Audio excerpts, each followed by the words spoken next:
Yes. Yes, I can hear you. You can hear me? Yeah, I hear you fine. Sorry, I had to do it on my phone because my computer wasn't hooking up with my headphones for whatever reason. Yeah, no worries, man. No worries at all. How is everything?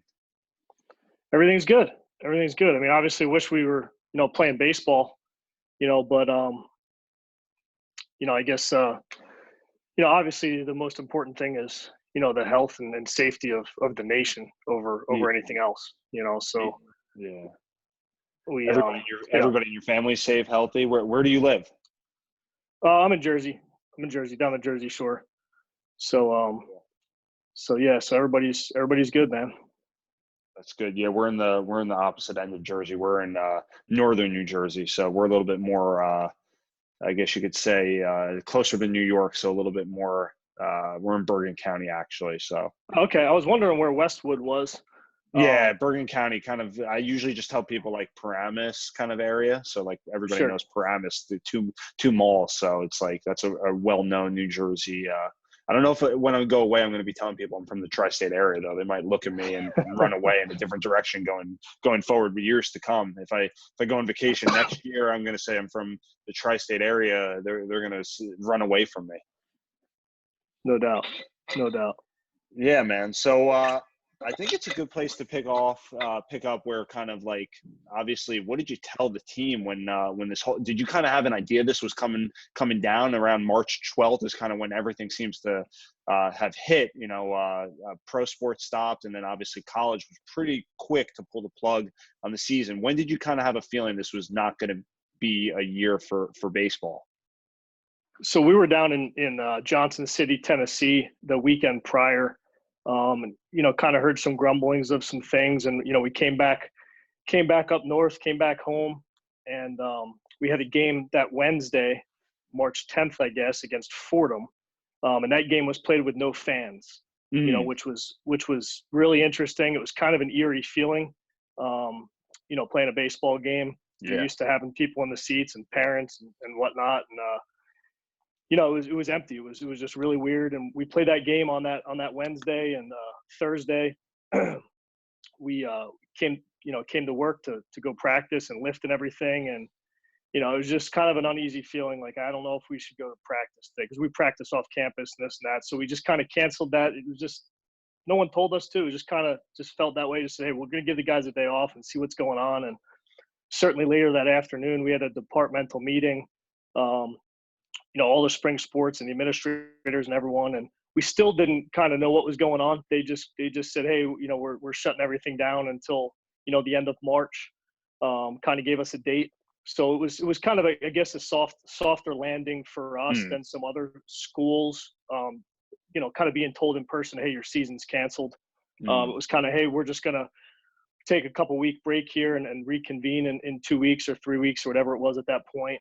And then kind of during that 2 week layoff, the decision was made through our conference, and then finally through the NCAA, that everything was shut down. That's rough. That's rough. And you've been having, I'm sure, conversations, a lot of probably Zoom meetings and stuff like that with a lot of the players during this time, right? Yeah, we have. So every Sunday, pretty much, since we've been home, since we left campus, we've had a team meeting every Sunday.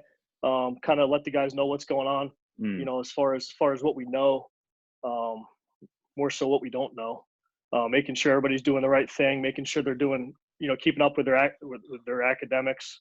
Everything was moved to online, just like about every school in the country. So that was different for those guys, but pretty much just making sure that they have a daily routine.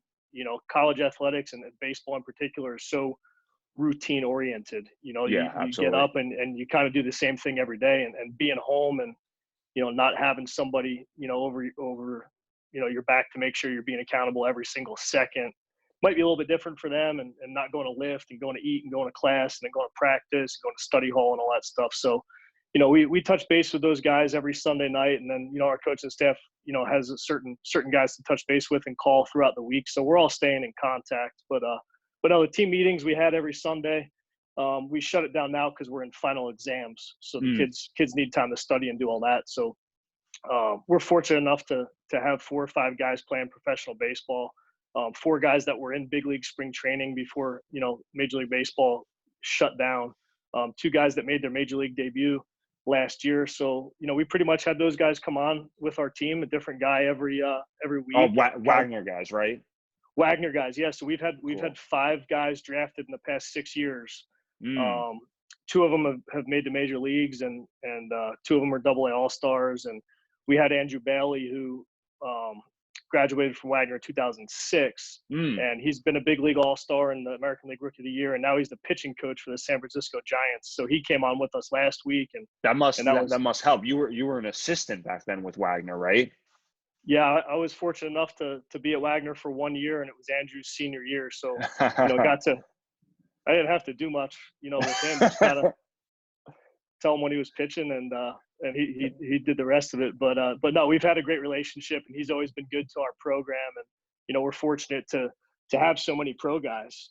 That's in a cool. short So amount you of can time. kind of go. So you can kind of go to that well to kind of obviously have the kids kind of maybe they. No, it's different, but maybe they're looking forward to those Zoom meetings rather than dreading them because they get to talk to a guy that's a major league player or a guy that's been there, done that type stuff. Exactly, Max. Exactly. So it was pretty cool for our guys to be able to interact, and all the pro guys that we've had on were so interactive with our kids and our guys, and answering some really in-depth questions, whether it was about hitting or pitching or the Rapsodo and spin rate and all that stuff. So it was pretty cool. I learned a ton as well talking to those guys every week. That is cool. I'm kind of jealous right now. I'd like to just sit there and enjoy one of those Zoom meetings. That sounds pretty cool. That Wagner is able to. I know obviously Johnny Mock, who we'll get to the Rollins end of things later on. He set this thing up, and yeah, when I was going to the Wagner kind of page and looking at the history, I did realize that Wagner definitely is making a name for themselves the last kind of decade when it comes to good college players, and then making that next step, whether it's minor league baseball or even obviously that professional MLB baseball. So that's pretty good that they're able to go to that well, have the guys come on the Zoom meetings. So that's cool.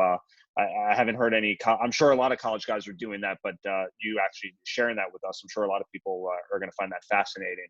So why don't we pick up kind of, obviously we picked up most recent. We kind of worked a little bit backwards, but why don't you tell your baseball story? Because obviously it had to start somewhere. Did you grow up playing baseball? Did you play other sports too? What was baseball your first love as far as sports go?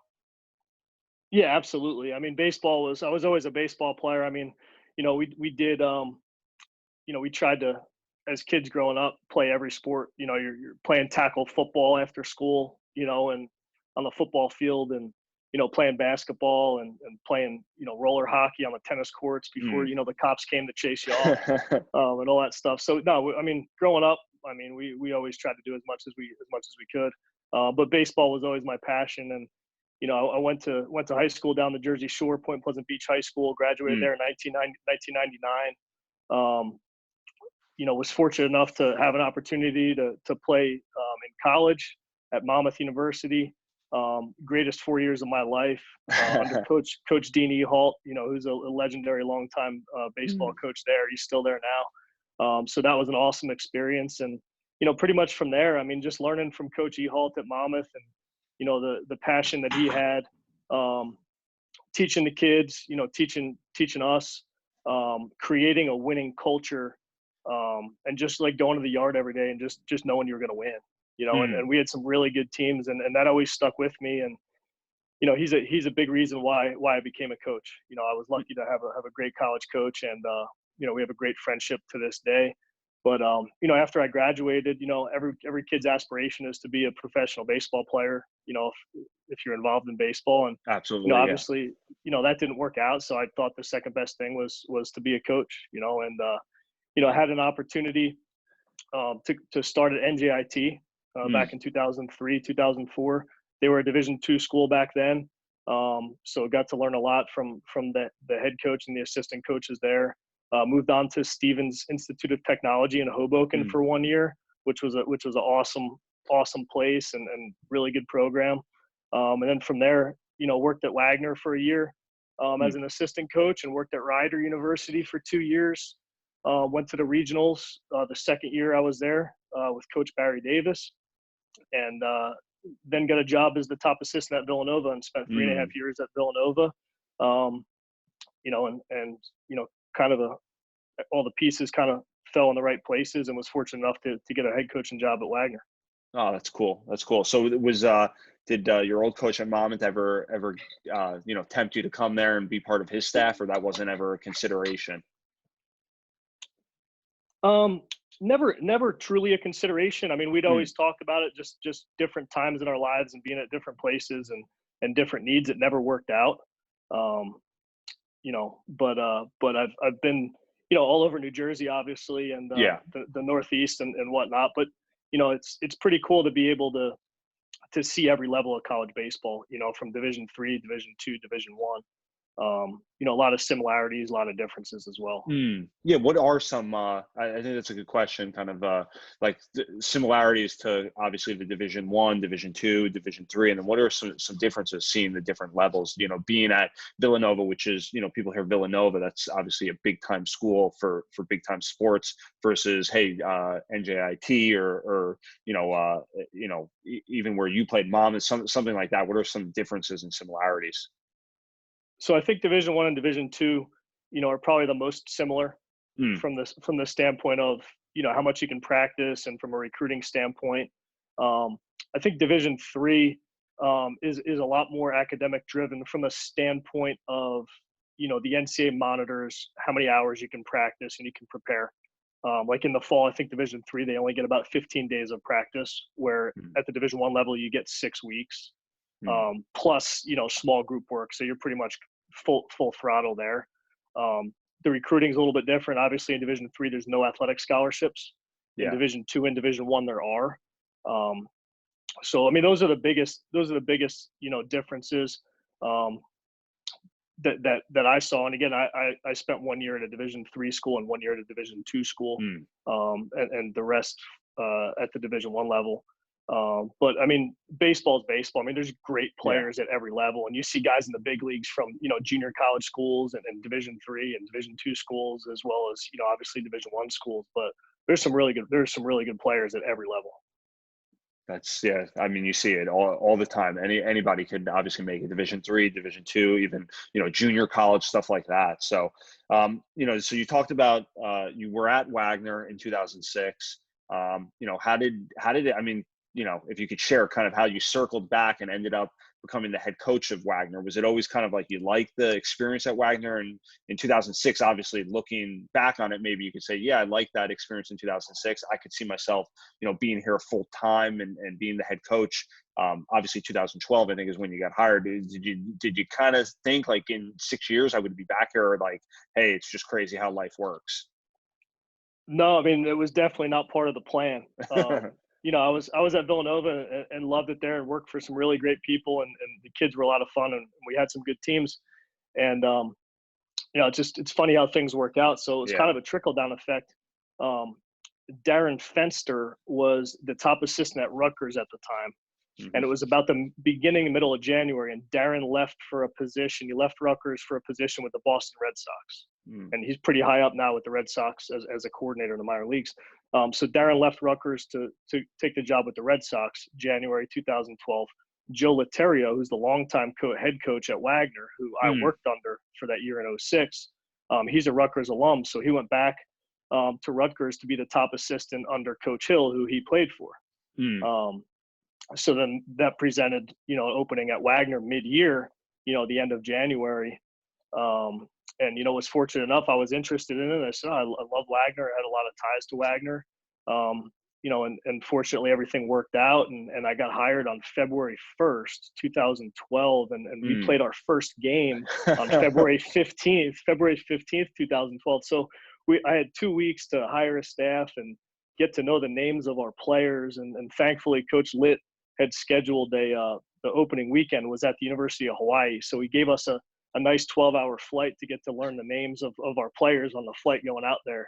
But no, it was fun. It was a hectic time. It was crazy. It was something that I'll never forget, having 2 weeks to kind of move everything and into a new place and be a head coach for the first time. So it was nothing will probably be tougher than those 2 weeks. That sounds like it was it was kind of thrown at you at kind of the last minute, but how can you not turn down a head coaching position? What's kind of been the biggest difference? I mean, you now at this point are kind of a veteran when it comes to being a head coach, being, that assistant, and now moving into that head coaching position. Was that first year like a lot of trial and error stuff and getting used to it? I mean, by now I'm sure you're obviously well adjusted to it.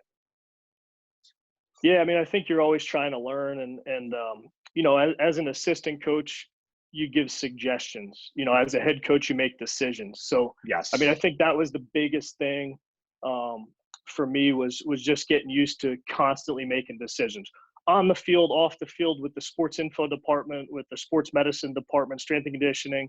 Not just ball strikes and practice stuff. With every component of the program, fundraising and dealing with alumni and everything. You're just constantly making decisions, and you have to embrace making difficult decisions every day as a head coach. When you're an assistant coach and you have a roster crunch and it's like, oh yeah, well just cut Johnny. It's no big deal, just cut Johnny. But then when you're the head coach and you have to have difficult conversations and Mm, make difficult decisions on a daily basis, like it's tough. And mm. sure, like there's trial and error with it. I mean, I've learned a ton. I've changed a lot of things from within the past 9 years.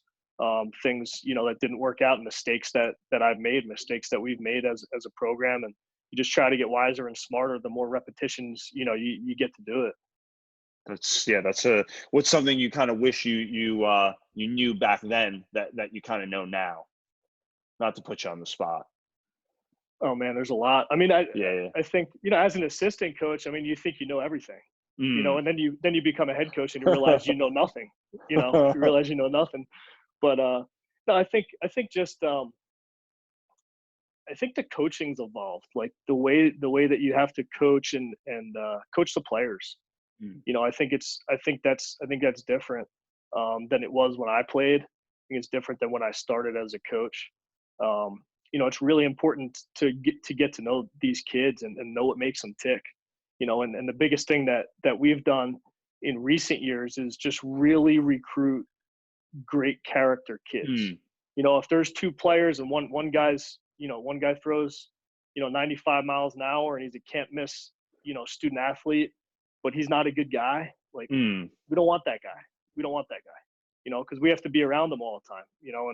And just because he's got the talent on the baseball field, like we want good character guys because we spend a lot of time together. So to answer your question, I think that's the biggest thing that I've learned over the past 5 years or 6 years, is not to sell out for the talent. You got to make sure Mm. you get 100% and we're getting the right kids. And fortunately, we've had tremendous kids. We've had tremendous kids at Wagner.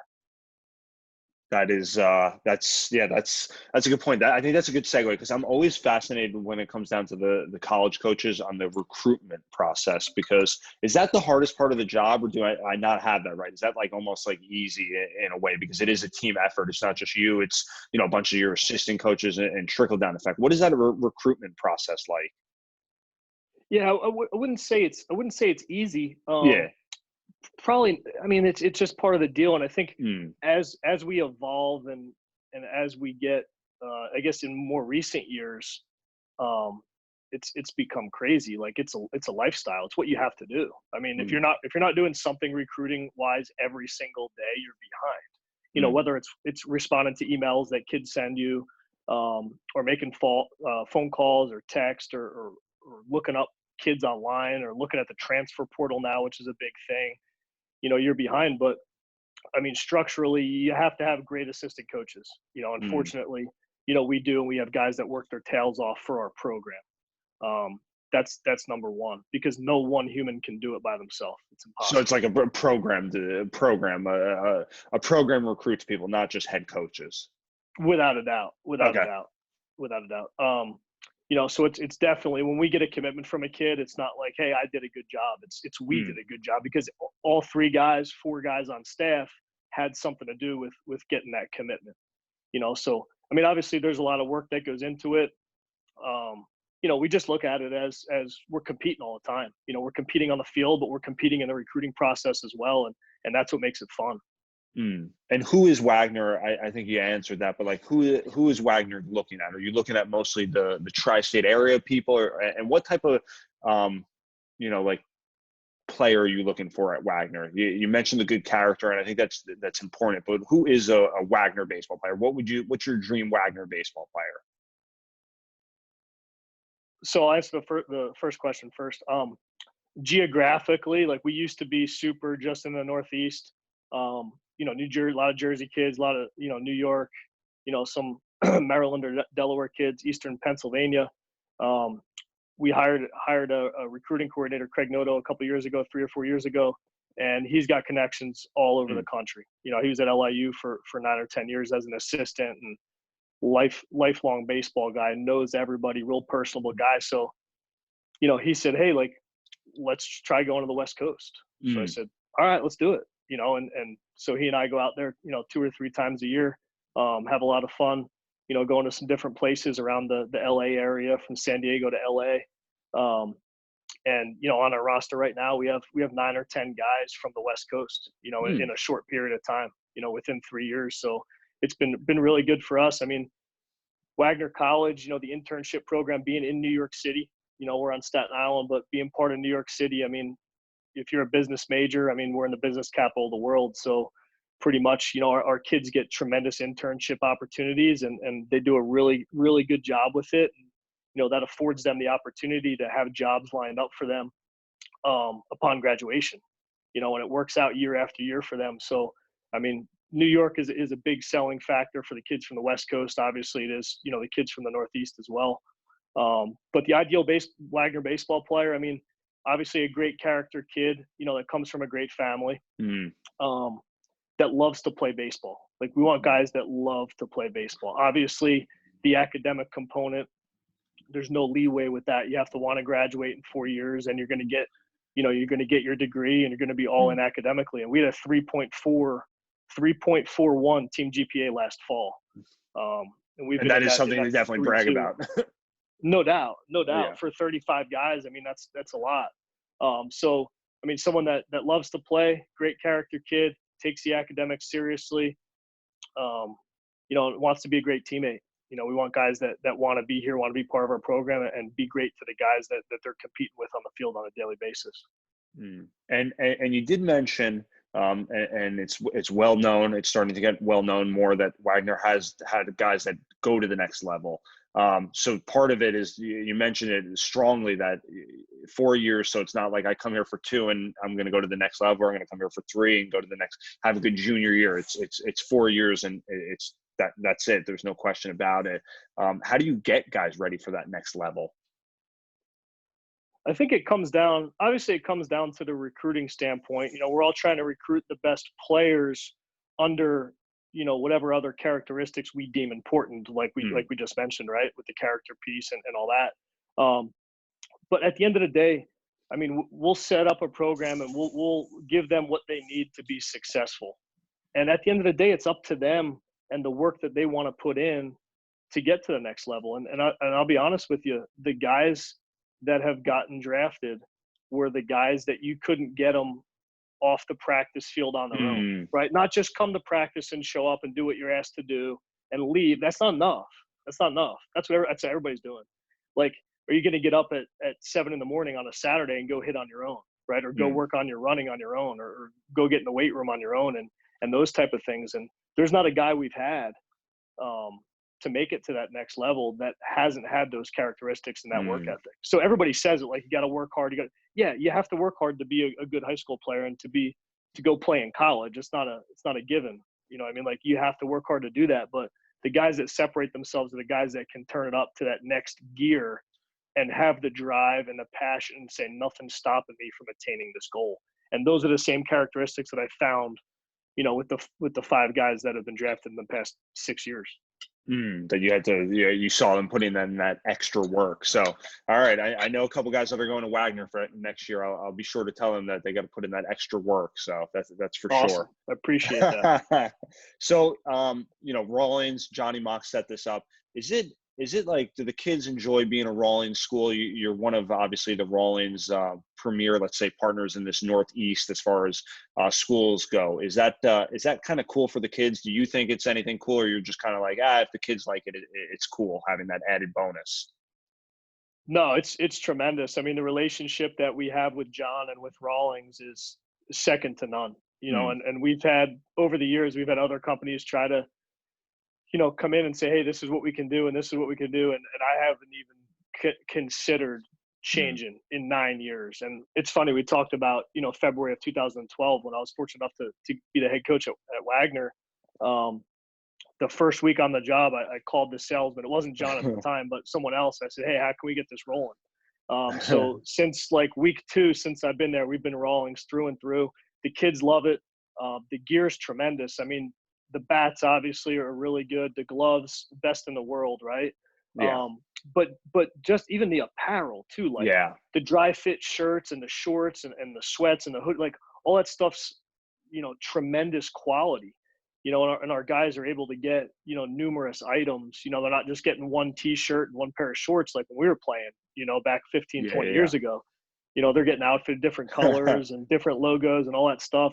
Catcher's gear.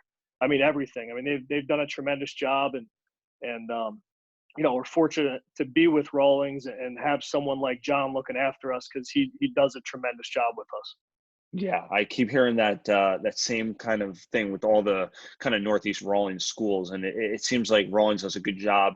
Because you turn on a game and you'll see the big schools, the LSU, the Clemson's, those types of schools, and you think like, oh well, those are the only schools that are getting gear, and it's like, well, no, like Wagner gets their has a Rawlings contract and stuff like that, so it's I think it's important to show love to all schools, not just obviously one of those schools. So it's cool, and we like seeing like a local school, considering Wagner to be a local school, being kind of fitted with Rawlings gear as well. So anybody that's kind of listening to this, like, how competitive is the Northeast Conference, right? That's the conference that Wagner's in. Yes, Northeast Conference. Okay, so this is I mean, it's a competitive conference, right? Anybody that doesn't know about college baseball and they're like, well, what conference? Like, describe I mean, is there a lot of rivalries? Like, who's Wagner's biggest rivalry, would you say? Um, I mean, it's hard to say. It used to be Monmouth, right? When we were Okay, both in the Northeast Conference, and used to be you Monmouth. went to Monmouth. Correct. So that Ooh, was always okay. even when I played. I mean, that was always a huge rivalry. Um, but I mean, Bryant's been the best team in, Mm, in the league. They've won the regular season. We tied with them in 2018. We won 38 games. mm, Um, 2018, but um, they've won the league, the past 8 years in a row, the regular season. So, I mean, we've had some battles with them. I mean, they beat us up a bunch, and we've beat them up a few times in the postseason. So obviously, you know, that's always a big rivalry in more recent years. But I mean, it's tough. I mean, the Northeast Conference. I mean, we have 8 teams in our league, and I guess 9 with Merrimack joining, and the top 4 make the tournament. mm, So we strive every year. I mean, we want to finish first. That's our goal. yeah. But you got to be in the top 4 in order to get in the playoffs. So that's that's always our goal. That's the biggest thing that we want to do is get in there and then have a chance to win it on Memorial Day weekend.